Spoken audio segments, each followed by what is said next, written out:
নমস্কার বন্ধুরা, কেমন আছেন? আশা করছি ভালো আছেন। আমি একটা রেসিপি নিয়ে আপনাদের সামনে চলে আসলাম। আজকে লোটে মাছের ঝুড়ো করে দেখাবো, দেখতে থাকুন। এই যে লোটে মাছটা করতে কি কি লাগবে উপকরণ বলে দিচ্ছি। লোটে মাছ, টমেটো, পেঁয়াজ, আদা, রসুন।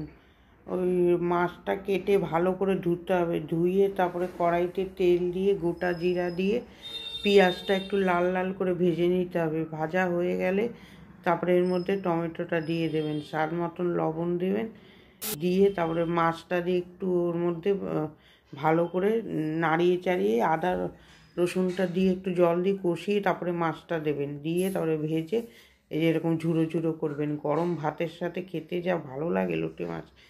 তারপরে টমেটো আর ধনেপাতা দিয়ে খেতে তো আরোই ভালো লাগে। কার কার ভালো লাগলে একটা লাইক দেবেন।